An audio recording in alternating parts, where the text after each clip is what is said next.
we're leading up to the trade deadline, trying to figure out, okay, who's available. Is Stroman going to be available? Are the Angels going to move off of Ohtani? Could Dylan Cease be had? Or maybe the Rangers would look to just get some depth. Like they think, all right, the market's too expensive right now. We're going to go after a Lance Lynn piece or something like that. So this article was actually really interesting over at ESPN from Jeff Passan. It's called How the Rangers Went All In and Ignited an AL Arms Race in the Process. And it talks about how the Rangers, the entire time that we were kicking around, could Lance Lynn or would it be a mid-level starter more that they're going after? He said since June, the Rangers had made up in their mind, no, we're going to make a deal, and we're going to make a deal for whoever's at the top. Like, we need an impact starter. And it really came into focus after DeGrom's surgery. Sure. Once DeGrom's surgery hit and they realized, all right, the offense is still chugging along. Yeah. We've got to go after an impact starter. So they were never in the market for just a Lance Lynn. Maybe they would have gone for that, but they wanted the top guys. They wanted to go after those big names. And I wonder, also, you throw in Eovaldi. Eovaldi was already hurt at the time of these deals. Yes. Right? Now, they didn't know how long it could have been. Right, and there was that concern had started in late June initially, and it wasn't until July when we realized, okay, Eovaldi's definitely hurt. And teams had felt like, one of the things that Passan talked about was that everyone felt like the Mets, it would have been, and obviously we all felt this way, unimaginable that they would have been sellers at the beginning of the year. Yeah, highest payroll ever. And it was so unlikely. $340 million or something? It was so unlikely to teams that when we were having these discussions about, well, would they really trade? Look how much they win in, even if they're struggling. Most teams apparently picked up the phone in early July to call the Mets with the expectation that they'd be told, no, we're not going to deal. And several teams came off, including the Rangers, came off really surprised when Billy Epler, the general manager of the Mets, said maybe. Yeah, I was wrong about it. Keep that for receipts. I did not think the Mets, I thought they just hit the reset for next year. Yeah, I thought they would just say, hey, we know we're a better team. We're underperforming our talent level. Let's just give it another shot. So the way that Jeff Passan kind of paints this is that early July is the time where, deals get done before then, but early July is really the time when teams start just picking up the phone and going, hey, over the next month, what are you guys looking at? Where are you guys at? And just you're checking in with teams to see what their availability is. And teams were caught off guard when Billy Epler said, we might. This has not been, told teams we're definitely not spending. We're not going to be buying. But in terms of a sale, check back in with us near the end of July because it really depends on how the next month goes. So the Mets open July, they win 6 in a row. And it's feeling a little bit like, okay, maybe this isn't going to happen. Well, they start to struggle after that. They lose, I think it's 4 in a row. Then it's like win 1, lose 3. And it becomes obvious to the Mets that, all right, we're in kind of this middling position and we're not going anywhere this year. And they don't want to stay in the middle. So it was 10 days before the deadline that teams around the league started actively talking to each other and buzzing about the Mets are going to be selling. Like we're starting to hear from New York that they're going to sell. And more than that, even if they sold, teams weren't convinced it would be Scherzer and Verlander. 10 days before is when word started getting out. No, they will move these guys if the deal works out. So teams start picking up the phone, start getting excited. One of those is the Rangers. And Chris Young calls Billy Epler apparently and just has some cursory conversations about Scherzer and Verlander.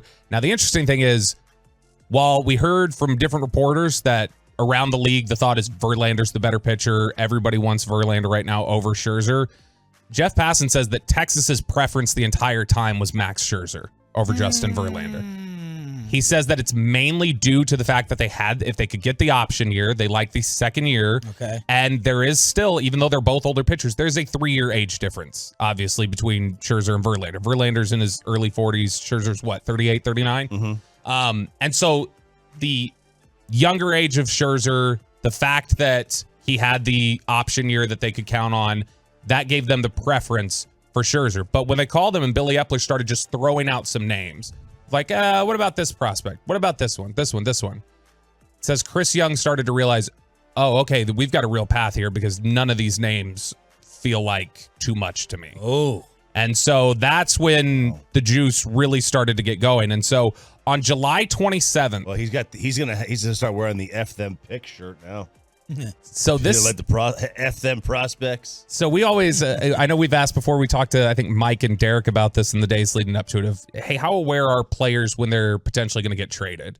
And I asked Derek this one day when we were in Cali, and he had said that, oh yeah, you feel it. Like you feel when the discussions are being had and your name's included. Like it's out there. And Max Scherzer started to feel it, but not from his organization. It was on July 27th. He started getting inundated with texts from players across the league, including Texas.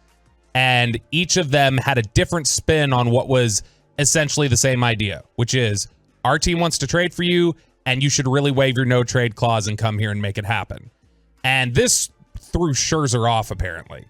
And he liked the Mets, even though they were struggling. He liked the Mets. He liked the setup in New York. It was apparently, yeah, and it was something that was advantageous for his family, which is something I think Sandler talked about with us. That was something where a real question. He was comfortable there. He liked it there. He just signed with them in 2022, and he thought Steve Cohen. He bought into the vision of, hey, we're gonna spend like crazy and we're gonna build this. He didn't want to leave. Later that day, David Robertson gets traded, the reliever. And Scherzer goes, oh, okay, there's something going on. And so he immediately reached out and said, I need to have a meeting with Cohen. Yeah, because if you're not going to... Which is what Chris Russo, that dip-S, killed Scherzer for. How dare you? You request a meeting? You request a meeting with the owner? How dare you? Yeah, he was getting on him about, like saying, basically...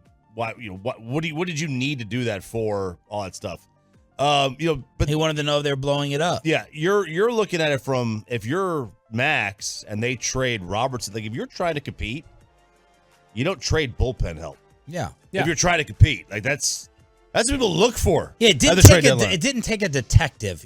Max Scherzer didn't have to get his magnifying glass out to figure out what was happening. Sure, he shouldn't have had to have. But the question still existed that even if they're selling, would they sell Verlander and Scherzer? That was something he didn't have clarity on. So he sits down with Cohen on July 28th, and Cohen tells him, we are not going to be spending this winter.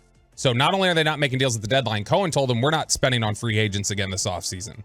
And he actually told him that the revised plan was the beginning of 2025 as their window. So the Mets apparently are already kind of selling off the idea of 2024 as well. Yeah. And so once that was established, Scherzer apparently leaves that meeting and decides, all right, I'm not going to get in the way of a deal as long as it's a desirable spot. I'm not going to get in the way of that.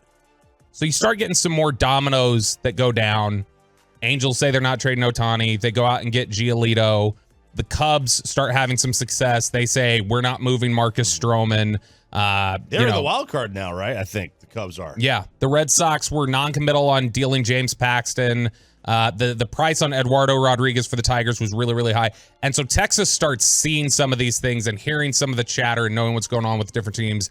And apparently Chris Young decided, okay, we have to be aggressive now then. We've got to make a deal now, because people are going to start getting this same sense. It's going to get around, and we're going to realize, it's going to be musical chairs. You don't want to be the one left without a seat, and we really need an impact starter. So he gets on the phone and really starts pushing with Epler. They're trying to figure out the money. That was the biggest hang up the entire time when we talked about the negotiation. It was less about the opt-in year, apparently. It was more about how much money are we going to be getting back. Yeah. And which Bassett had talked about the entire time. He was kind of ahead of it. He can see those things well ahead of time. What if you can get the Mets to pay? What if you can get the Mets to pick up? And the Rangers, when they realized, okay, $10 million for the rest of this year, $12 million essentially for next year, that is the price of basically a good reliever. We will absolutely spend that on Scherzer. So after talking with his wife Erica, Max Scherzer, after the terms of the deal had been agreed on, and talking to Scott Boras, the only thing that was left was for Chris Young to talk to Scott Boras. And so Chris Young had to talk to Scott Boras, agree on just some minor amenities, apparently, that would make it okay for him to waive his no-trade clause. He enjoyed the team, but there had to be certain setup. And once they agreed to those, Scherzer agreed to waive his no-trade clause. The money was set into place. And once that deal went down, it kind of pushed everything else to the forefront and got the Verlander deal done. But good foresight, good aggressiveness from Chris Young, the way this is all kind of written and explained out. And from their perspective, like the Mets bought better prospects. Acuna is a very good player. But by giving the money to Houston and to the Rangers, they were purchasing a hefty, like, all right, look, you want Scherzer, and you don't want to pay him $40 million or whatever next year. You'll pay him half that. Okay, but you got to bump up the prospect list. You're not going to give us your 8th best or your 10th best. You better give us higher on the list. So it's smart on Cohen's part too. One of the other notes that Passan has in here is that the Rangers initially tried, and we heard some buzz about this, they initially tried for Jordan Hicks and Jordan Montgomery is what they wanted from the Cardinals, and the ask was too high. So the option then became, okay, is it Flaherty and Hicks or Montgomery and Stratton? And they determined that Montgomery and Stratton was the route they'd rather take. And so once they agreed on that, liked the pricing, they were able to get that deal done as well.